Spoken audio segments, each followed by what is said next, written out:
Gente, hoje, nosso querido amigo Padre Queimado está comemorando 10 anos da sua ordenação sacerdotal. 10 anos, gente, que ele se tornou padre.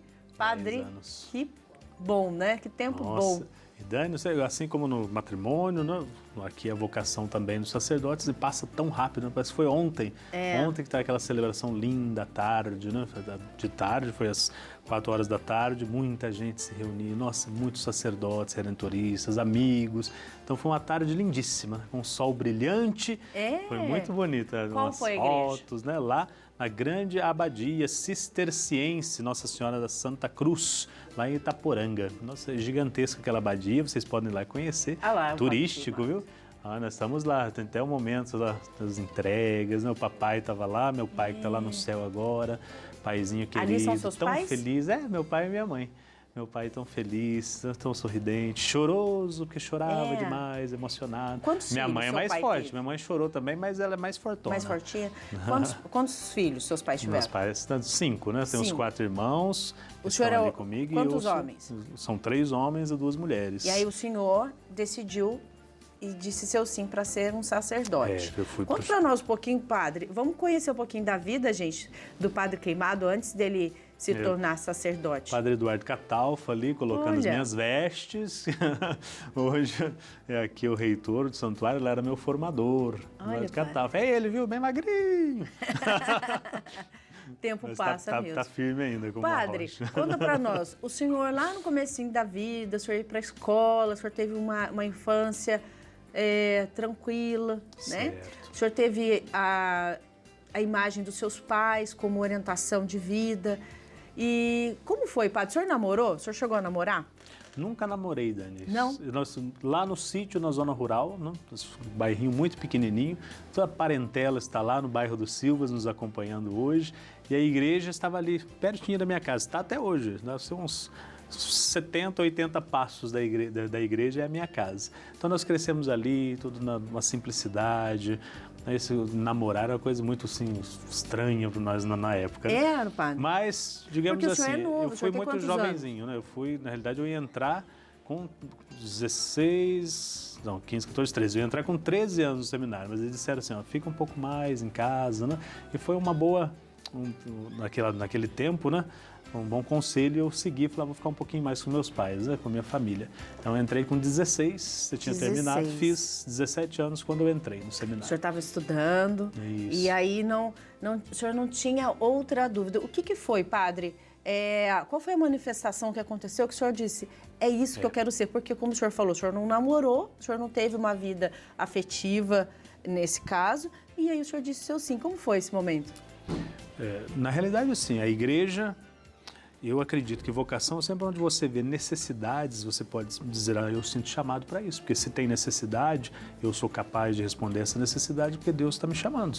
Então, é um dos pontos, né, do chamado. Então, lá, como você disse, né, eu nasci, lá dos meus irmãos 5, eu fui o único chamado.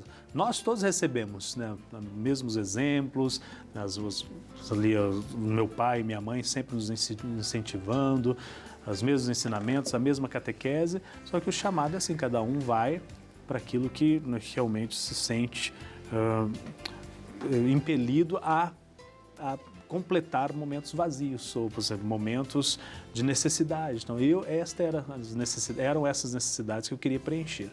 Então, ali na igreja, eu via, faltava na catequista, faltava leitor, faltava pessoas para cantar. Eu falei, nossa, acho que tenho esse talento. Eu ia, eu servia, eu ia, fazia, eu aprendia a cantar, aprendia a tocar violão, porque já não tinha ninguém mais para tocar violão lá na comunidade. Eu falei, então é uma necessidade. Eu vou porque eu amo a comunidade. Depois comecei a fazer as leituras, depois catequese, eu fui catequista, vários menininhas hoje já estão todos casados, todos aí, né?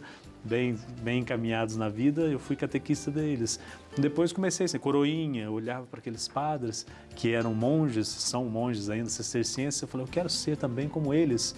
Que eles têm bastante, olha o que eu pensava, né? Bastante autoridade aqui na comunidade. Então imagine se eu tivesse essa autoridade, como que eu não ia usar essa autoridade para ajudar as pessoas, né? Essas simplesinhas que não tem ninguém por elas, as pessoas que às vezes não têm voz, muito tímidas, não tem ninguém para defendê-las. Esse era o meu sonho, o sonho de super-herói era esse, né? De ter todo esse poder, mais autoridade na mão em colocar em prol das pessoas. Então, assim foi surgindo a minha vocação, o chamado, eu fui sentindo, essa é a necessidade, eu sou capaz, meus talentos, meus dons podem preencher este vazio, podem preencher essa necessidade. Então, é assim a vocação, a gente vai percebendo aos poucos os chamados na realidade da vida. Né? O senhor ser voz para aquele que não consegue se expressar, né? Também sim. defender as pessoas, agir, né, padre, para o bem da comunidade. Padre, eu te perguntei, né, se o senhor, com quantos anos o senhor começou e... Padre, ele não teve uma vida antes de ser padre, né? Como funciona, padre? Como é para os sacerdotes esse antes de ser padre? A minha infância foi maravilhosa, né? Infância de Peralta, tudo que o menino, né, aprende, o menino vive. Então eu fui com os meus amigos, com os meus primos, primas, e assim... Não quer dizer que você, Dani, perguntou se eu namorei, eu disse não e entrei para o seminário e falei assim, todos então que vão ser padres não podem nunca namorar. Imagina, tem pessoas que chegaram até o noivado, né? O noivado, deixaram o noivado e se sentiram chamados. Porque também matrimônio é um chamado, matrimônio precisa ter vocação, né? Eu vou lá, estou namorando, eu vou me casar, não, depois chega lá, é terrível, né? Desmorona tudo, porque não era aquele o chamado, tem gente que não tem vocação para o matrimônio. Então nós queremos... Vou falar para você isso, você tem, né, sei lá, o namoro, é bom que você viva intensamente, mas não quer dizer que aquelas pessoas que são padres hoje não namoraram. Alguns namoraram, outros não namoraram, alguns até se casaram, né, depois a esposa faleceu, os filhos cresceram e entraram para o seminário, tem muitos casos. Olha só, que interessante, né? Para você ver como é possível. Por isso que a gente fala aqui, que não importa a sua idade, não importa o tempo, mas que importa esse desejo que está aí no seu coração. Você vai ficar levando esse desejo no seu coração até quando? Olha, gente, enquanto há vida, há esperança. Então, procure, busque, né? E eu estou feliz hoje do senhor ser o nosso querido padre, há 10 anos ter dito seu sim na sua caminhada, padre. Muito obrigada. Eu aproveito e peço a Nossa Senhora que proteja o senhor, Amém. Cada passo, as decisões, e aquele desejo que nasceu há mais de 10 anos, né? Que continue crescendo, que tenha uma vida sacerdotal muito fértil.